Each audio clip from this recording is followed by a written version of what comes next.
सलाम दोस्तों, मैं हूं उमैस मुनीर। आप देख रहे हैं हमारा यूट्यूब चैनल। दोस्तों, पाकिस्तान के फील्ड मार्शल हाफिज सैयद आसिम मुनीर अचानक चाइना क्यों पहुंच गए?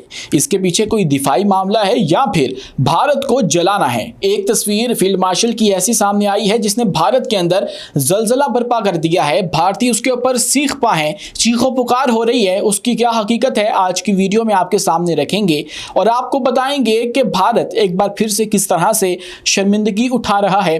वो भी शर्मिंदगी जो कि कैप्चर हो चुकी है, कैमरे की आंख में उसको रिकॉर्ड कर लिया गया है, वो भी आपके सामने रखेंगे। और मोदी सरकार किस तरह से अब कोलैप्स हो रही है। और उसके बाद दोस्तों बात करेंगे यूरो फाइटर्स की, वो तैयारे जो कि अब तुर्की खरीद रहा है और जिससे अब इजराइल को खतरा लाहिक हो चुका है, उनके वजूद को खतरा लाहिक हो चुका है, क्योंकि इस खित्ते के अंदर एक नई ताकत सामने आ चुकी है। वो नई ताकत किस तरह उभर कर सामने आ रही है, आज की वीडियो में इस तमाम पर गुफ्तगू करेंगे। लेकिन उससे पहले हमारी आपसे 10% गुजारिश है कि इस चैनल को लाइक कीजिए, सब्सक्राइब कीजिए और बेल आइकन को लाजमी दबा दीजिए ताकि हर नई आने वाली वीडियो आप तक बर वक्त पहुंच सके। तो दोस्तों, दो मुल्क हैं, दो कहानियां हैं, दो हिकमत अमलियां अपनाई गई ऑपरेशन सिंदूर के बाद। पाकिस्तान ने ऑपरेशन बुनियानुल मरसूस किया और उसके बाद हुआ यह कि पाकिस्तान को आलमी तौर पर पजीराई मिली, आलमी स्टेज के ऊपर पाकिस्तान का परचम बुलंद हुआ। तो दूसरी जानिब जो भारत है उसको हजीमत उठाना पड़ी, रुसवाई का सामना हुआ और जिल्लत उठाना पड़ी। आप नोट कीजिए, ऑपरेशन सिंदूर के बाद भारत कहीं पर गया, क्या उसको कोई सफारती महाज के ऊपर कामयाबी हासिल हुई? नहीं हुई। इनका तो बयानिया किसी ने नहीं खरीदा। सब लोगों ने ये तो मान लिया कि पहलगाम वाला जो वाकया है वो अफसोसनाक है, लेकिन किसी ने ये नहीं कहा कि इसके पीछे पाकिस्तान है। इसके मुकाबले में जो पाकिस्तान है उसकी बात पूरी दुनिया ने मानी, और जिस तरह से अमेरिका ने हमें वेलकम कहा और उसी टाइम पे जिस तरह से चाइना ने हमें वेलकम कहा, ये बात जो है वो हमें इनसे मुनफरिद बनाती है। ये बात जो है ये बताती है कि हमारी हिकमत अमली इनसे बेहतर थी। हमने जारहियत को नहीं अपनाया, हमने सिर्फ डिफेंड किया और ये बेहतर किया। अब हो क्या रहा है, पाकिस्तान के जो फील्ड मार्शल हैं वो चाइना गए हैं और चाइना पे जाके उनका एक ऑफिशियल विजिट है। वहां पर उनके वजीर खारजा से मुलाकात की गई और एक मुसाफे की तस्वीर सामने आई है। और वो मुसाफे की जो तस्वीर है वो भारतीयों को बहुत ज्यादा चुभ रही है, उनके बदन के अंदर आग लग चुकी है। मसला ये है, वो कहते हैं कि एक तरफ आप लोगों ने चाइना को एंगेज किया है, चाइना के साथ अपने जो मुआहदे हैं वो भी किए जा रहे हो, और दूसरी जानिब अमेरिका को भी धोखा दे रहे हो। या वो ये करते हैं कि अमेरिका को आप लोगों ने लारे लगाए हुए हैं और साथ में चाइना को धोखा दे रहे हो। लेकिन वो ये बात नोट नहीं करते कि पाकिस्तान की ये कामयाबी है और आपकी नाकामी है कि हमने एक ही टाइम पे दोनों ममालिक को, दो बड़ी सुपर पावर्स को इंगेज कर रखा है। और इन दोनों को पाकिस्तान की जरूरत है, अमेरिका को भी जरूरत है और चाइना को भी जरूरत है। मतलब ये वो ममालिक हैं जो कि बगैर मतलब के किसी के साथ भी भला नहीं किया करते। सफारती मामलात इसी तरह होते हैं, डिप्लोमेसी के अंदर कोई किसी का भाई नहीं होता। भाई होता है तो अपने मफाद का, सिर्फ मफाद परस्ती देखी जाती है डिप्लोमेसी के अंदर जब बात करते हैं सफारतकारी में। तो ऐसे में चाइना को भी हमारी जरूरत है और अमेरिका को भी हमारी जरूरत है। और अमेरिका जो है उसने पाकिस्तान को रिसेंटली इनवाइट किया, फील्ड मार्शल वहां से होकर आए, तो फिर अब चाइना के एक अहम तरीन दौरे पर गए हैं और वहां पर जाकर मुलाकात की गई। और भारतीयों की ये चीखों पुकार जो है वो सामने आ रही है। ना ये खुद किसी की इज्जत करते हैं, ना ही इनको करवानी आती है।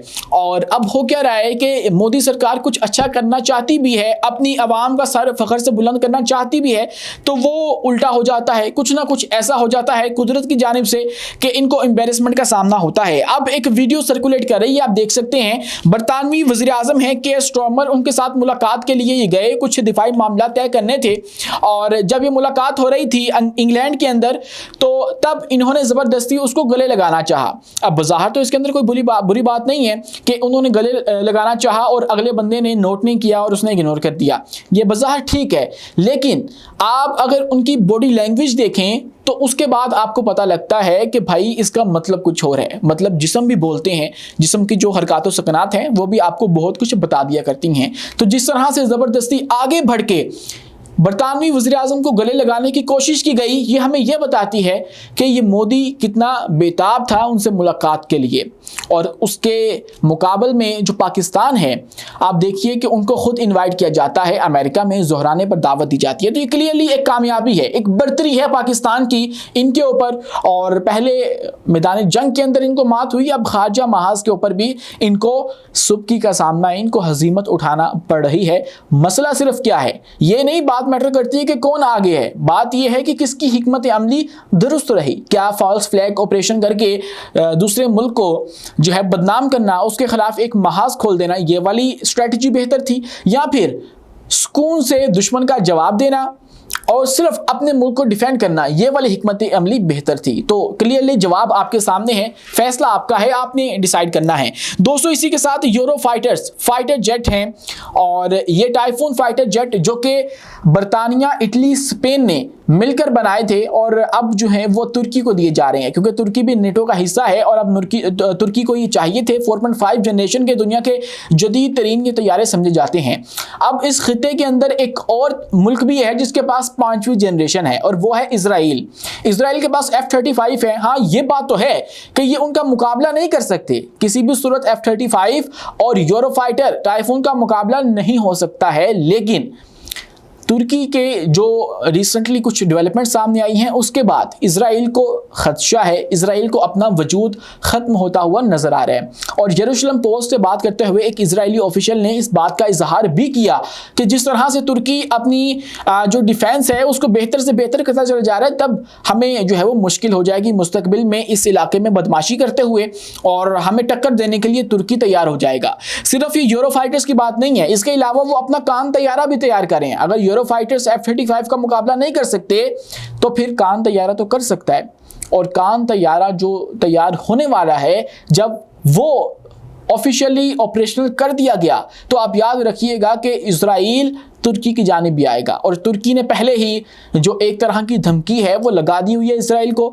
और सीरिया वाले मामले के ऊपर कहा गया है कि अगर इसको तकसीम करने की कोई भी कोशिश की गई तो हम लोग बराह रास्त मुदाखलत करेंगे। मतलब यह है कि तुर्की इजराइल को धमकी दे रहा है कि अगर आप लोगों ने इस खित्ते के अंदर अमन को जो है वो बर्बाद करने की कोशिश की, जो कि वो पहले ही कर रहे हैं, खासकर सीरिया के अंदर की, तो फिर हम लोग आपके साथ जंग करेंगे। मतलब ये तबले जंग है जो कि तुर्की की जानिब से बजा दिया गया है। दोस्तों इसी के साथ तुर्की के अंदर से भी कुछ अहम तरीन डेवलपमेंट सामने आ रही हैं। वही तुर्की जिसके अंदर इस वक्त एक बहुत बड़ा दिफाई मेला जारी है, वहां पर पाकिस्तान की जानिब से भी कुछ कंपनियां पाकिस्तान को रिप्रेजेंट कर रही हैं, पाकिस्तान के हथियार भी दुनिया के सामने रखे गए हैं। लेकिन एक बड़ी जीत पाकिस्तान की जो सामने आई वो ये थी कि हमने एक बड़ी डील जो है वो लॉक कर ली, और वो हमारी जो गिट्स कंपनी है global industrial and defence solution के नाम से, और MKE, इन दोनों के माबैन एक मुआहिदा हो गया है। वो तुर्की कंपनी है, वो पाकिस्तानी कंपनी है, और इन दोनों ने फैसला किया है कि हम लोग फ़ज़ाई हथियारों में ताउन को फ़रोग देंगे और जदीद गाइडेड और इंटेलिजेंट बम और मिसाइल टेक्नोलॉजी पर मुश्तरका तौर पर काम करेंगे। दोनों ममालिक की जो इंडिजिनस सलाहियतें हैं, यानी कि वो जो कि वो खुद तैयार करते हैं, उनको भी इस्तेमाल में लाया जाएगा, और एरियल एम्यूनेशन जो हैं उसकी तहकीक होगी, रिसर्च के अंदर भी ताउन किया जाएगा, उसकी तरक्की और मुश्तरका जो पैदावार है उसके ऊपर भी गौर किया जाएगा। और तुर्की जो कि हमारा एक बहुत बड़ा दिफाई पार्टनर है, उसकी जानिब से ये जो इस तरह का मामला है वो होना कोई बड़ी बात नहीं है, क्योंकि ऑलरेडी हम लोग बहुत कुछ शेयर करते हैं, बरी महाज के ऊपर, बहरी महाज के ऊपर, फ़ज़ाई महाज के ऊपर भी हम लोग ऑलमोस्ट तमाम तरह अपनी अफवाज की जो एबिलिटीज़ हैं, इनकी जो स्किल्स हैं वो आपस में शेयर करते हैं। यहाँ तक कि हम लोग अपने पायलट्स की जो कोऑपरेशन है वो भी तुर्किया के साथ करते हैं। वो लोग हमें अपने कान फाइटर प्रोजेक्ट के अंदर हिस्सेदार बना चुके हैं। उसके अलावा उनकी जो कंपनियां हैं वो हमें ड्रोन्स देती हैं, और उसके बाद हम लोग उनसे आर्टिलरी जो है वो जदीद दुनिया की खरीदते हैं। और अब तो जो उन्होंने असला दुनिया के सामने रख दिया है उसने वैसे ही दुनिया को हैरान कर दिया। दोस्तों दुनिया को यूं हैरान कर दिया कि कुछ ऐसे हथियार रखे गए जो कि दुनिया के सामने पहली दफ़ा आए हैं।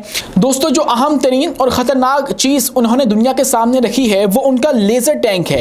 एक ऐसा लेज़र टैंक जो कि कामिकाज़ ड्रोन्स को जैम कर सकता है, उनको तबाह करने की सलाहियत भी अपने साथ रखता है, और जिसका नाम है अल्का कैप्लान। दोस्तों ये उनकी एक अपनी कंपनी है जिसने तैयार किया और दुनिया के सामने पहली दफ़ा रखा गया। ये दुनिया का वो पहला टैंक होगा जो कि लेज़र का इस्तेमाल करते हुए दुश्मन के ड्रोन्स को, हेलीकॉप्टर्स को और दीगर फ़ज़ाई खतरात को इलेक्ट्रॉनिक जामिंग से निशाना बनाता है। और इसी के साथ अगर हम बात करें तो पाकिस्तान के हवाले से एक और डेवलपमेंट भी सामने आ चुकी है, और कंबोडिया और थाईलैंड की जो जंग जारी है उसके अंदर पाकिस्तान से मदद मांग ली गई है, क्योंकि पाकिस्तान अब UN की जो सिक्योरिटी काउंसिल है उसकी सदारत कर रहा है, और वो हर एक मुल्क को मिलती है बारी बारी। मतलब जुलाई 2025 की अगर पाकिस्तान के पास है तो अगले महीने की किसी और के पास भी हो सकती है।